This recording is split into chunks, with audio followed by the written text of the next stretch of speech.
Good morning. This morning we'll be reading from Matthew 14, verses 22 through 33. Immediately he made the disciples get into the boat and go before him to the other side while he dismissed the crowds.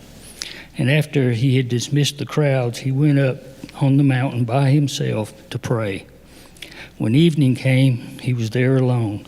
But the boat by this time was long away from the land, beaten by the waves, for the wind was against them. And in the fourth watch of the night, he came to them walking on the sea.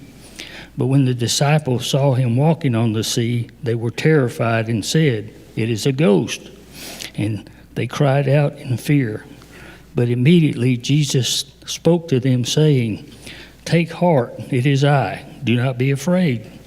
And Peter answered him, "Lord, if it is you, command me to come to you on the water." He said, "Come." So Peter got out of the boat and walked on the water and came to Jesus. But when he saw the wind, he was afraid and began to sink. He cried out, "Lord, save me." Jesus immediately reached out his hand and took hold of him, and saying to him, "O you of little faith, why did you doubt?" And when they got into the boat, the wind ceased, and those in the boat worshipped him, saying, "Truly, you are the Son of God." Amen. Good to see church. Good morning. Are y'all ready for this?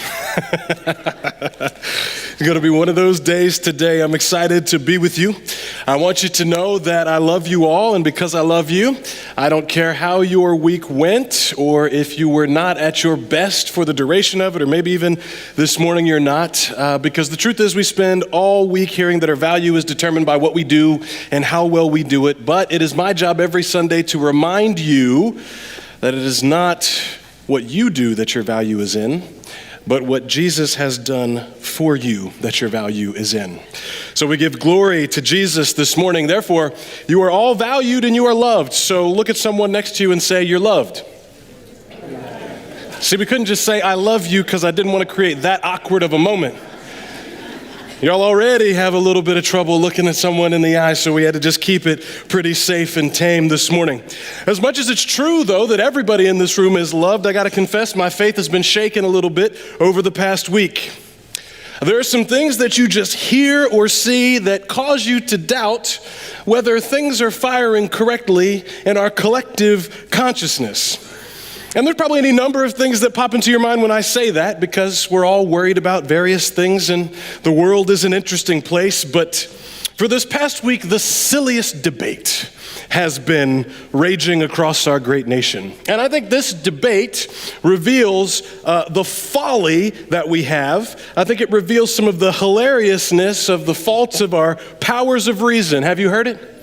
Do you know what I'm talking about? I'm sure some of you have heard it. Some of you haven't, and you're going to think it's just as silly as I am. You know what the new Roman Empire is? Remember last year we talked about the Roman Empire? How many guys still think about the Roman Empire every day?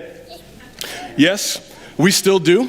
We're trying to figure out what the woman version of that is. But there's a new Roman Empire that's swept the nation, and that is a debate whether 100 able-bodied men, y'all know what I'm talking about, could 100 men fight a full-grown silverback gorilla in singular hand-to-hand combat without weapons and win.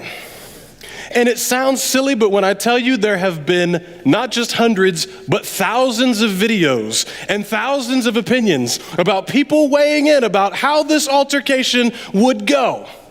They have called zoologists and biologists and even fake cryptozoologists, beasts that don't even exist, to weigh in on the national news to tell you if you were part of a group of 100 men fighting a fully grown silverback gorilla, would you survive?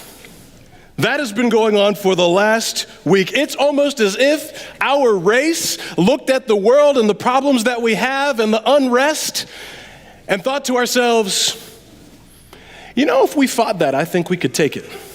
Forget hunger, forget unrest in the Middle East, forget conflicts the world over. I want to know if I could survive an altercation with this massive beast, this mountain of biological muscle, this ridiculous apex, not predator, just chilling in the jungle type of animal, could I survive? And I'm convinced by watching this discourse and the passion with which people enter this argument that most of the people that have thought about this have never actually seen a silverback gorilla in real life. They have never stood at the enclosure with him across the way and realized that they were in way over their heads.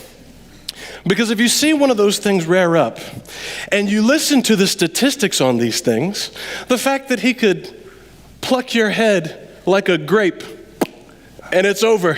The fact that they're capable of throwing objects in excess of 1,800 pounds with velocity. Like, it's all fun and games on the internet until a primate throws a Volkswagen-sized boulder at you. I just don't think it's going to go how we think it's going to go. You want to know how it's going to go? This is how I think it's going to go.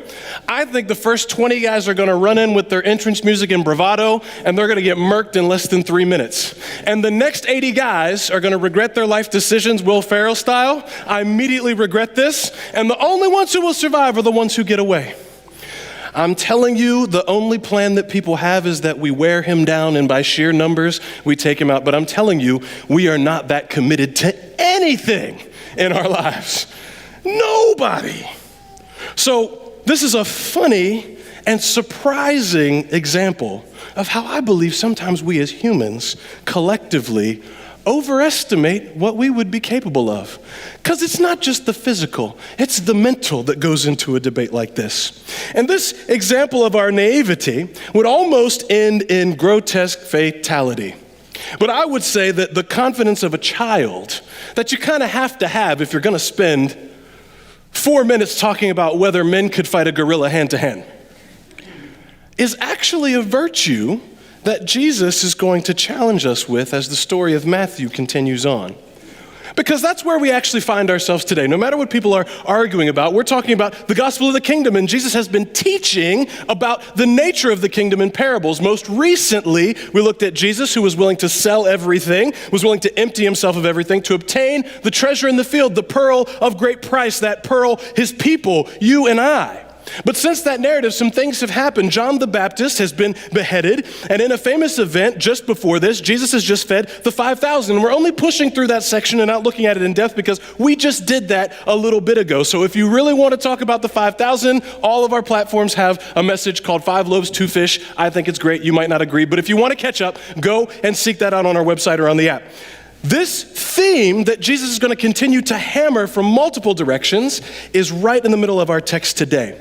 And what Jesus does here in Matthew 14 is something that he has done before, that's familiar to us, but then he also does something that he hasn't done before. And it's after this miraculous feeding of the 5,000, Jesus sends his disciples, before he disperses the crowds, as we just read, to get into a boat to go where? The other side.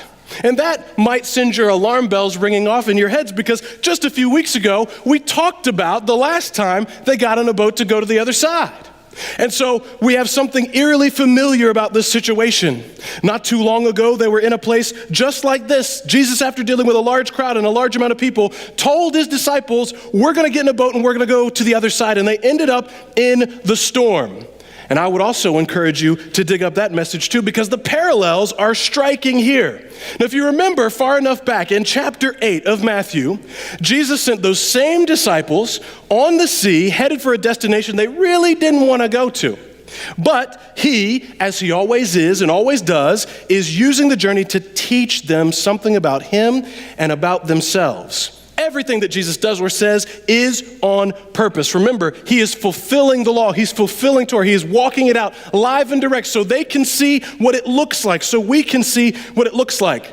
And so once they're on that sea, as you remember, a big storm shows up. And even though these men were seasoned mariners, they were used to being out on the open waters, they were used to storms, they thought they were about to die. I know the ladies' class just talked about that this morning, correct? I did not plan this. This is just the Holy Spirit doing Holy Spirit things. So some of y'all have already had a review on this material. They think they're going to die. It had to be quite the storm. And Jesus is asleep during the whole ordeal. And not only is he asleep, he is knocked out on a cushion propped up, can't be bothered. And so the disciples, seeing Jesus sleeping in the midst of this situation, come to the conclusion that he doesn't really care about us. And so they come to Jesus and they say, Jesus, what are you doing? You don't care. Can't you see we're going to die? And Jesus, if you remember, gets up. He tells the wind to shut up, and it does. And the winds are calm and the sea is like glass. And the disciples find themselves in the presence of a power that only God could have. Because he didn't summon that power, he didn't conjure it, he just said it. They were with a man in whom all the power of the universe exists, and if there's power anywhere else, it is on loan from him. Jesus is him. What a moment that had to be. But what's funny about that story is a parallel to this story, because though they were afraid they were going to die, the text says they were even more afraid after Jesus did what he did. They were even more afraid after they were out of the storm. And the implications are deep and profound that Jesus is not safe. That yes, if I'm in the boat with him, I can rest because I'm with the source and seat of all power in the cosmos.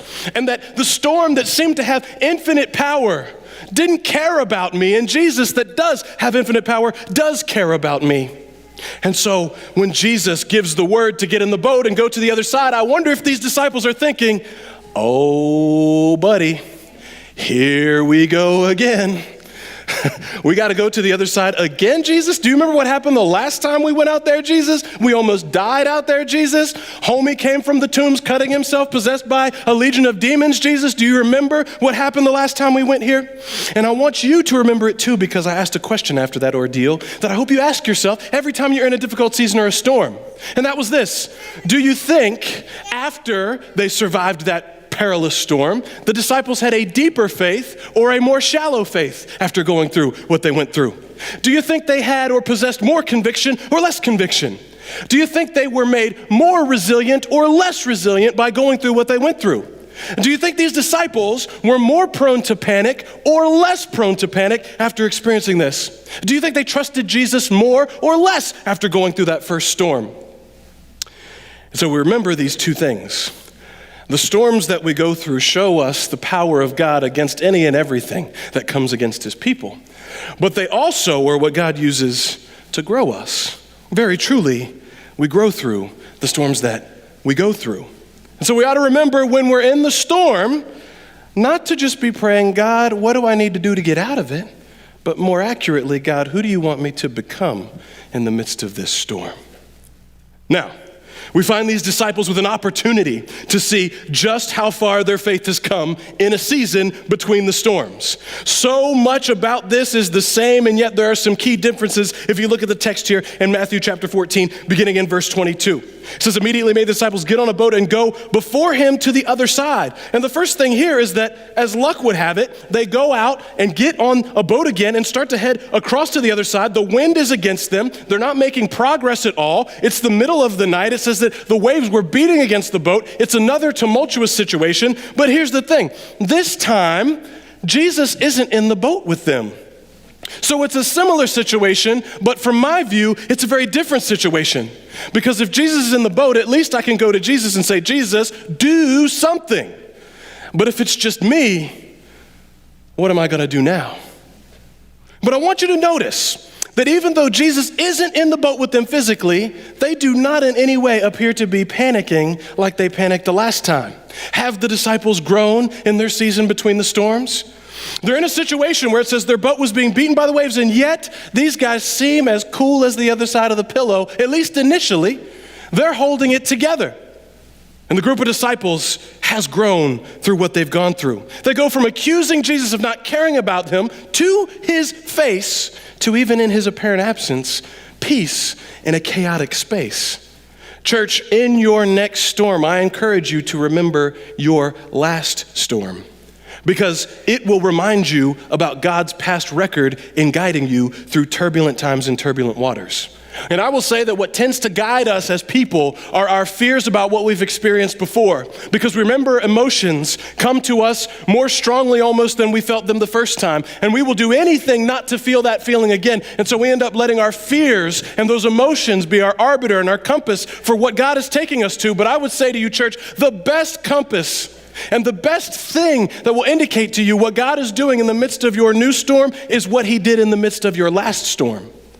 That is the best guide for you as to what is actually happening around you right now. Don't settle for remembering your fear in that moment. Remember your Father in that moment. Because no matter how bad it was, you will look back and say, you know what? He has a perfect track record. I actually have no cause to doubt him now. And so the disciples are holding up and they're doing well, but it is all going to fall apart in an instant. And not for the reason that I might assume. They don't lose their composure because the storm gets worse. They don't lose their composure because they just wear down and tire out like a gorilla trying to fight 100 rabid dudes. They don't lose their composure for any of those things. They lose their composure for another reason. They actually lose their composure because out on the waves, they see something incredibly unnerving. What is it about dark places that cause you to just see things that you're not sure you really saw? Ever been in actual complete darkness and your eyes play tricks on you?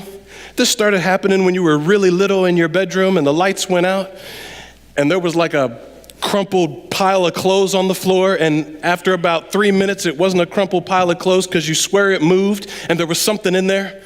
Our eyes play tricks on us. I imagine these guys in pitch dark in the waves and they see a guy walking on the deep and they have to think, I am not seeing what I am seeing. And as they keep looking, they keep seeing, and he keeps walking, and their reaction is priceless and totally understandable from where I'm sitting. They say, ghost! It's a ghost! And now they're crying out. Before we were okay, but now that we see someone walking, the text says we are terrified. Anyone in here ever seen a ghost? It's not a trick question. I just want to know if anyone has ever felt terrified like this. I mean, honestly, what other kind of being could just skate out there on the waves unbothered and just be walking around like it's nobody's business, like a stroll in the park? So these disciples go from calm and collected to terrified. And of course, we know with the benefit of hindsight and the text that this is just Jesus doing Jesus things in the most Jesus fashion, but what he says to them is actually profound. We could talk about, well, were they wrong for suggesting that ghosts exist, and why didn't Jesus rebuke them right there and put this whole debate to rest? But what Jesus says to them is actually so much more important. Look at what he says. He says, I am, fear not. Our translations render it a little bit more eloquently, but in the Greek, he actually just says that ego eimi, and he says it in both Matthew's account that we're reading and also in John's account. He literally just says, I am, fear not. And so Jesus says this thing that carries massive weight, and it has more significance than we give it credit, because every so often I'll hear a ridiculous claim or read a ridiculous claim somewhere out there in the internet or cyberspace where someone says, you know what my problem is with Christianity? They created a whole religion around a guy who didn't even claim to be God. He wouldn't have wanted any of this. Jesus didn't want to found a church. Jesus was out to destroy religion. And yet here man is doing these things. Jesus never directly claimed to be God at all. And I just want to say, if you believe this, friend, you're just not very well read. And you don't understand the gravity of this statement, because Jesus is invoking the divine name here. When he says, before Abraham was, I am, this is the same phrase that the Pharisees wanted to kill him for because they knew what he was saying. And when Moses shows up and God is in the burning bush and he tells him, take off your sandals, you're on holy ground. He says, tell them that I am sent you. This is an unmistakable claim of divinity by Jesus. And the disciples get what he is saying, because you can't say something like, I am, without doing the kinds of things that Jesus keeps doing in these storms. And I want you to make a note, however, about how different this is than what the disciples would have expected. It is a reversal of everything up to this point we've seen from someone when they are in the presence of a holy God. When they're in the presence of God, when I am shows up, it's as if you will die if you get too close. Actually, you should be very afraid when you're in the presence of God. Take off your sandals, you don't deserve to stand on this land. When Isaiah is in the presence of God in the throne room in his vision, he says, woe unto me, I'm an unclean man of unclean lips who dwells amidst an unclean people. Peter, on one occasion, will fall down and say, I'm not worthy to be in your presence. If you just touch the Ark of his covenant, you could get unalived and get uzzed flat. Done. That's how holy, that's how other, that's how dangerous God is. That's why he provokes terror. But here Jesus is flipping the script out on the deep. When they're in sheer terror, he couples I am with fear not. And you see, the kingdom of heaven that Matthew is writing about means that the fiery, unapproachable God of the burning bush has come near to his creation. Don't miss the gravity of what Jesus says in the storm. When you are in the next storm and you feel like screaming, God, you must not care about me or my family or what is happening in this world, just remember, he says, I am, fear not. And you can't make that claim unless you're already in control of what is going on. Now, we're not done with the shocking nature of this situation, because in verse 25, things get even worse. It says, when the fourth watch of the night, he came to them walking on the sea. And when the disciples saw him walking on the sea, they were terrified. It's a ghost. Take heart, it is I. Do not be afraid. And Peter answers him in verse 28. It says, Lord, if it is you, command me to come out onto the water. And in verse 29, Jesus says, just simply, come. Peter. Can we be honest? Do you feel like me right now? Peter, come on, Peter. Peter, baby, what is you doing? What are you doing, man? Like, he says the only logical and reasonable thing that any of you would be able to think to do in that situation. Hey, Jesus, don't come in the boat and take us to the other side safely like you did last time. Not, hey, Jesus, I'm glad you showed up. We were really in trouble here. Hey, Jesus, maybe we can get where we're supposed to go. Hey, Jesus, why'd you leave us out here for so long? No, hey, Jesus, ask me to get out of the boat and come out there with you. Guys, every fiber of my modern, Western, rational being rises up in violent disbelief at this request. What in the world kind of demand is that? All right, Peter, why is this even a thing? What do you mean, command me to come out of the boat and walk out there to you? And my first hard question today is the obvious one. Peter, why? Why? And I imagine the other disciples are looking at him like, Peter, why? Again, Peter, this is not enough? You got to get out there and walk on the water with Jesus? Peter, what are we doing? Peter, I don't see how this solves any of our problems at all. I don't see how this is a rational response at all. I don't see how this could go well for you at all. Now, there are some of you out there who are a little more optimistic like me, and I'll talk about our perspective here in just a second, but there are already some seasoned, cynical folks among us who every time they read this just think, this is going to go exactly like it's supposed to go. This is how it would happen. This makes perfect sense to me. Of course he's going to sink. Now, this is what my brain says, and this is what my heart says. Peter, I'm so glad, you might think, that you've grown in your trust of Jesus since the last storm that you were in, but don't you think this is a little bit brash? Like, don't you think this is a little bit ill-advised, Peter? I'm glad you have this much trust in Jesus, but Peter, don't you think this is crossing the line a little bit, a little unreasonable? And I want to ask you to just pause and pump the brakes for a second, because if that is running through your mind like it does mine, I want to suggest that this is part of our problem. Because we say we trust Jesus fully, but do we really? I mean, do you really trust Jesus this much? That you would rather be out on the open water with him than in the boat with him? That you would rather step out of the boat to get to him instead of just imploring him to come and get in the boat with you? This is, in a way, a microcosm of the reality of the gospel versus our assumptions about the gospel. See, we want to get Jesus to come into our lives and make our lives safe and better.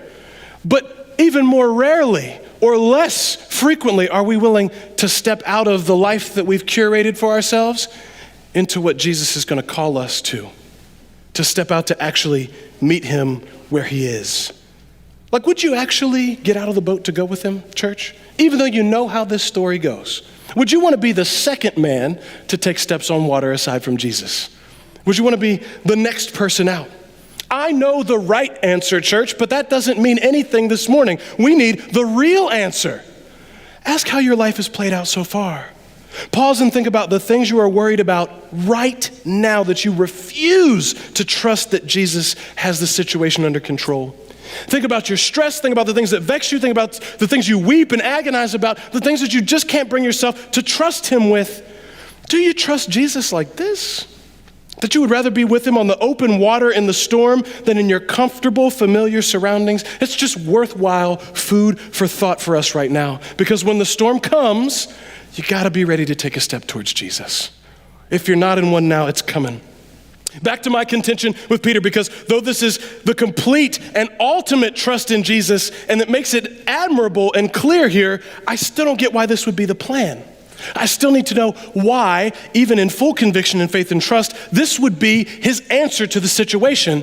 And that means I need to stop and think about who Peter is and who Jesus is to him and what he means to his life. Let's revisit what it means to be a disciple, because Peter is a disciple of Jesus, and a disciple doesn't mean in that time just someone who goes to church on Sunday. And this is a really good time for me to remind you that is not what it ought to mean for us today either. But for Peter, it is so much more. Becoming a disciple was the goal of every Jew. It was a tremendous honor to be called by a rabbi to be his disciple. And when you submitted to discipleship, it meant your life now, every moment, was following this teacher, learning from this teacher, imitating this teacher.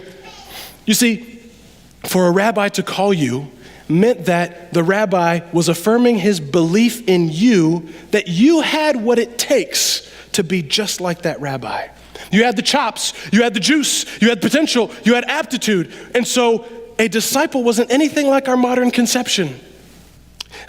We have a student idea that it was about gaining the knowledge of the teacher. That's what a student wants to do. They want to know what the teacher knows, but a disciple wants to grow to become just like the teacher. So Peter's entire life is dedicated to knowing what Jesus knows, walking how Jesus walks, talking like Jesus talks, thinking like Jesus takes, and doing everything that Jesus does. So when Peter says to Jesus, if it's really you, call me to come to you, he's got at least 3 really good reasons why.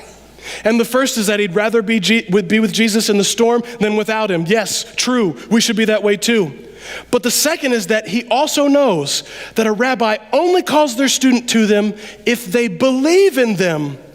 So Peter knows that Jesus will not ask him to do something that Jesus doesn't believe that he can do. I want you to hold that with you for the rest of the message today. Peter wants to do what Jesus does, thirdly. He is dead serious about being a disciple of Jesus, and that means even in this surprising and terrifying situation, Peter wants to be just like Jesus, even if it means stepping out in this situation. This is not just a brash, impulsive man caught up in a chaotic moment making a regrettable request. This is not just Jesus humoring Peter so that he can teach him a lesson. This is a moment, family, that demonstrates what deep discipleship to Jesus actually looks like. It looks crazy to people who don't understand. It looks reckless to those who haven't committed their lives to Jesus.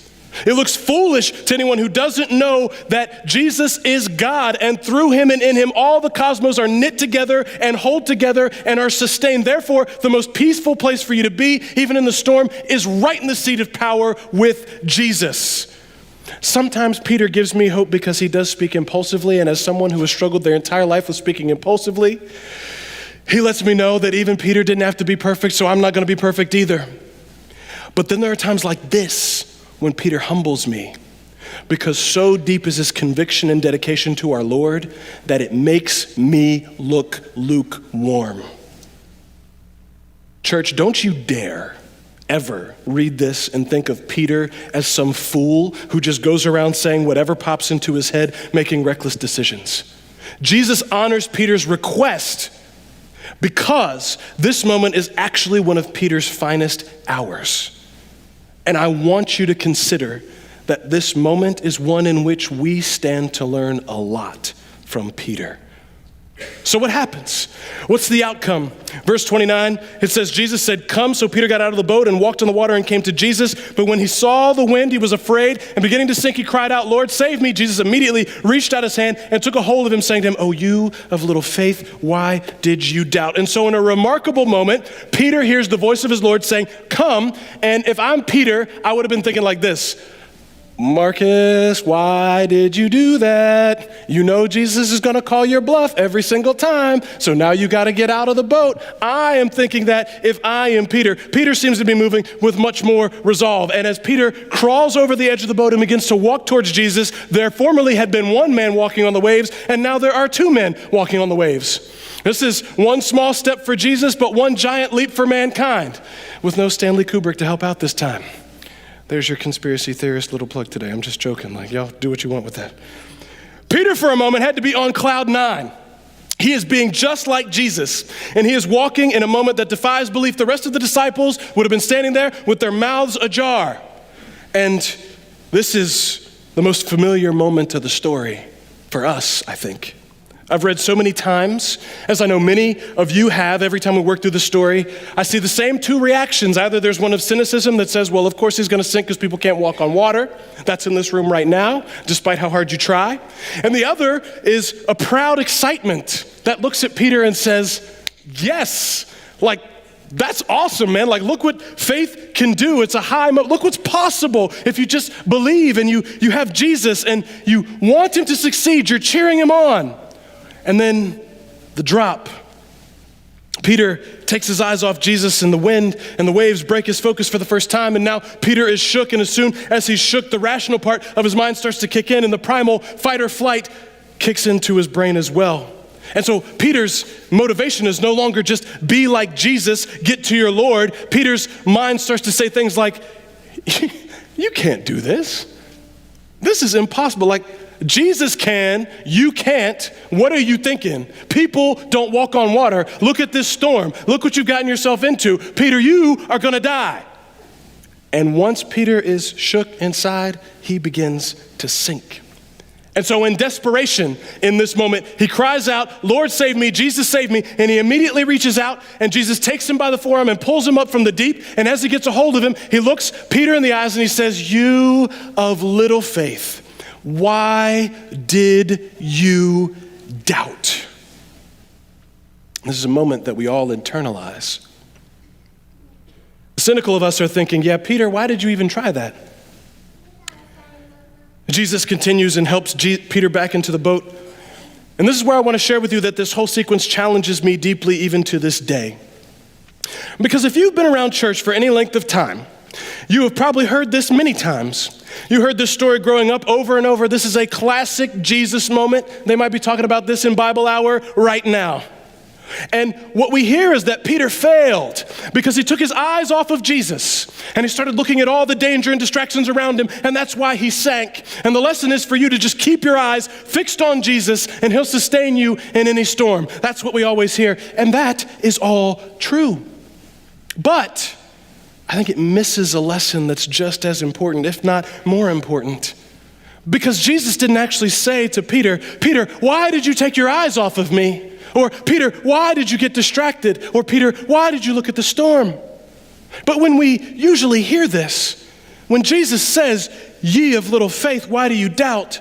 what we hear is that he is scolding Peter for a lack of faith. And that's nice because it makes this story really clean and easy for us. Because if Peter's failing is just that he didn't have enough faith to finish the job, then it meshes and it dovetails with all of our personal failures that we've experienced, where we have fallen and have needed grace and the rescue of Jesus. It makes it easy for us to just boil down, Peter just needed more faith. And therefore, I just need more faith in Jesus, and then I won't fall or sink like Peter did. And I want to tell you, yes, we all need more faith. We believe, but Lord, help our unbelief. But this is where the harder question kicks in for me, and I want you guys to lock in on this with me. If the problem is that Peter didn't have enough faith, then what of all of the noise we just made about Peter having a faith that shows great conviction and dedication that even exceeds our own? How is it that he has both a commendable faith that we all need, and yet we look at this account and come away saying he just didn't have enough? I refuse to just let us be theologically schizophrenic in this moment, church. We can't have our cake and eat it too. We can't have it both ways. The math doesn't math. Look at this one more time closely with me, really closely. Look at verses 30 and 31. When he saw the wind, he was afraid and began to sink and cried out, "Lord, save me." And Jesus immediately reached out his hand and took hold of him, saying, "Oh, you of little faith, why did you doubt?" Look what's right in the middle. It says he was afraid, he began to sink, and he cried out, "Lord, save me." And Jesus is there immediately. What does Peter immediately do when he begins to sink? It says immediately he cries out, "Lord, save me." So in the heat of that moment, reflexively, his faith is in Jesus as much as it ever was. In his desperation, it's Jesus that he calls out to. It's Jesus that he instinctively looks for. So when Jesus grabs him and looks him in the eye and says, "Oh, you of little faith, why did you doubt?" What faith is Jesus saying that Peter has little of? Is he saying that it's a lack of faith in Jesus? What is Peter actually doubting here? It seems to me that in this situation, he knows Jesus is his only salvation. It's his only way out. That never leaves Peter's mind.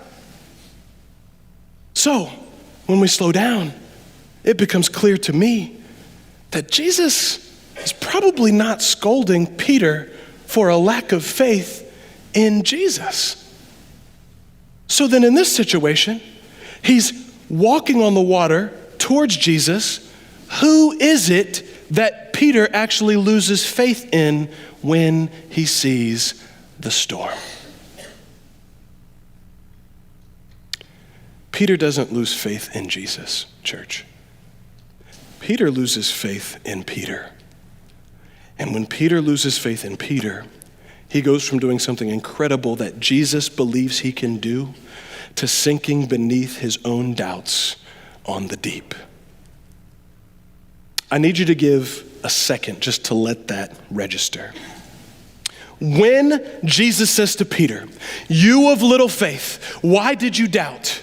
He isn't scolding him to tell him, "Look, Peter, if you only believed in me more, you would have done this." He isn't saying, "Peter, if you only believed in me as much as I believe in me, you would have done it." He's looking at Peter saying, "Peter, you believe in me, but you needed to remember that I called you to come out to me. I called you to follow me. I called you to come out to me on the water, and that means, Peter, I too believe in you." Peter, if you didn't have what it takes to walk on the water, I would have never called you out. You had everything you needed to do this. I believed in you, Peter. You can do whatever I will call you to do. Peter, you are my child. I will never call you to do something that you cannot do with me. There is not one person in this room who's been called to a walk with Jesus that they can't actually fulfill.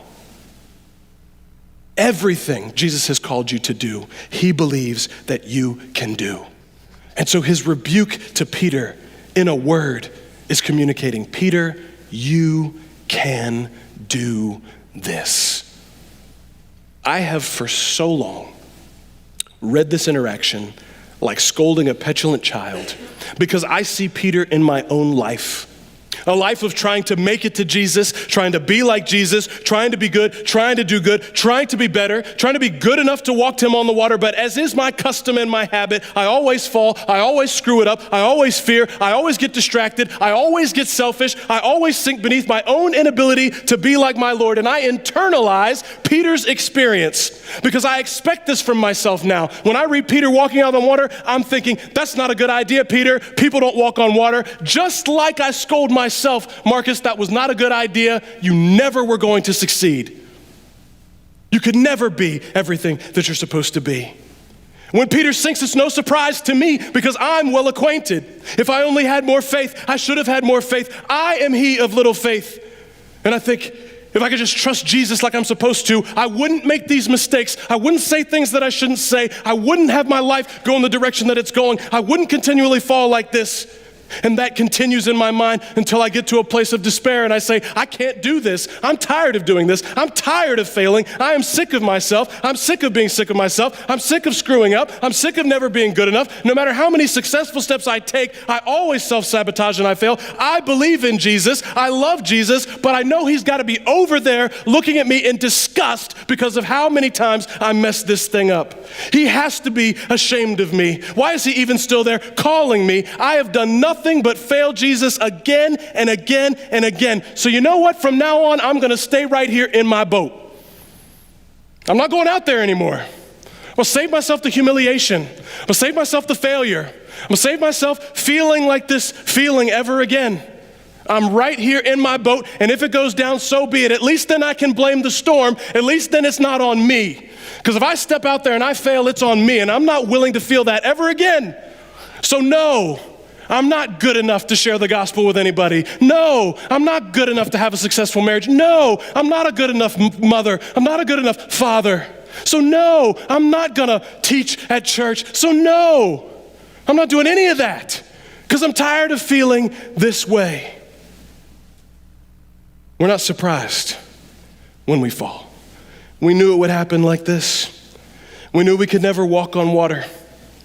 So most Christians sit in church every Sunday clutching their life preserver, hanging out in the boat with our gaze fixed on the floor. I hope God doesn't ask me to do that. It's going to happen all Missions Month in October. I'm going to tell you ahead of time. There are going to be people here sharing what God has called them to do. And you're going to think, wow, that's amazing. They gave their life to missions. I'm glad didn't call me for that. Whew. Well, I hope I don't have to do that. I'm just a big doubter. I'm he of little faith. Yeah, I'll just stay in the boat this time. That'll save me the pain and the failure. It's much safer here, actually. Next time I won't be so foolish. See, family, this is how I read Peter being scolded for his lack of faith in Jesus into my own life. But I want you to consider how much none of that sounds like the voice of Jesus ever anywhere when talking to his disciples or his children. And it doesn't sound like Jesus because Jesus didn't scold Peter for his lack of faith in Jesus. He looked at Peter and reminded Peter that Jesus believed in Peter too. He looked at Peter and he told Peter, I have called you, and if I have called you, it means you can do it. And here's what you got to leave with this morning, church. This is what Jesus says to Peter, but he has called each and every one of you too. And you don't think you can do it, but Jesus believes you can. He will never call you to do something with him, for him, that he doesn't believe you can do. Whose belief do you really trust? Your belief or Jesus's belief? God has a high view of his children. He believes that they're capable of amazing things. We've all been told that we need to believe in Jesus, and that's a good thing. We must believe with all of our heart, our soul, our strength, and our mind. But what you need to learn is that Jesus also believes in you. And we've been told that we need to have faith in God, which is a good thing. We must believe with all of our heart that he is and that he's a rewarder of those who diligently seek him. But what you must also learn is that God has faith in you too. Jesus believes that you can be like him. He says, you can follow me. You can be like me. You can be the light. You can share the good news. You can bear fruit. You can make a difference. You can walk on the water in the midst of the storms of life. Don't stop trying because you can do this. Jesus says, you must have faith in me, but you also must have the faith in you that I have in you. You know, I'm not a parent yet. Don't read too much into that. Nothing on the way. You got to be careful around church folk. Some of y'all don't even want to talk to me until we tell you. But I was there when a good friend of mine was watching his son take his first steps. And there was not a more joyful moment that I've probably ever seen in a parent ever. And I've even seen this happen when it has to happen over FaceTime. And even over FaceTime, the joy is no less profound. And what's interesting is when a kid gets up to take his first steps, he's been crawling and scooting around, the parent will just stand on the other side, probably like this, and he'll say, "Come on, you can do it." That's what dad says. Mama's over there like, "Look at his little legs. Oh my goodness, it's chunky. I just want to take a bite out of it. Oh, you can do it, honey. He's perfect." Dad's just like, "You can do it." We need both. We really need both. The kid will wobble, and because they're still kind of top heavy with that big old head they got when they first start to walk. And they'll fall. And as long as you don't freak out, they won't freak out. It's okay. Get up, try again. You can do it. You can do it. And the kid will get up, and over time and attempts, he'll learn to shift his weight differently, learn how to use momentum and balance, and before you know it, them wobbly bow legs are just like doing that little thing babies do, and mama's over there crying and she's recording, and dad is over there clapping and he's probably crying too, but he doesn't want anyone to see because just a beautiful moment. And all the while, you can do this, you can make it, come to me, come to me, come to me. And you know, never during that entire ordeal does the parent look at the child and think, "I'm so disgusted that you fell. You are a disgrace to this family. How dare you? Get him out of my sight. Why do you even try? Come on, I'm just gonna carry you everywhere." As a matter of fact, the only thing that worries a parent is if the kid stops trying and decides not to walk. I want you to remember that childlike naivete where all you needed to try again and to believe that you could do it was to know your dad was over there telling you to come. And it didn't matter how many times you fell, you were gonna get up and try again, get up and try again, get up and try again. And I want you to remember that not once did your earthly father or your heavenly Father look at you ashamed that you were trying to make it to him. If he's calling you, it means he believes that you can. Jesus' encouragement to Peter should remind us that our Father looks on us from across the waves of life, and he believes in us. And he wants nothing more than to see us leave the boat and come to him. And he knows that we will fall, but his faith remains certain. He does not scold our honest attempts. He just keeps calling us, saying, "You can do this." This morning, I want to ask you if you really need God to get you out of the storm, or do you just need to recover a childlike confidence, to hear the voice of your Father calling you to get out of the boat and to walk again? I know that our Lord is calling you to come. I know that he is waiting, and I know above all, he believes in every single one of us. And that means that today and every day is a great moment to take another step towards Jesus. He believes in you, and you can too, as long as you believe in him. If we can help you take a step towards Jesus today, let's do it together.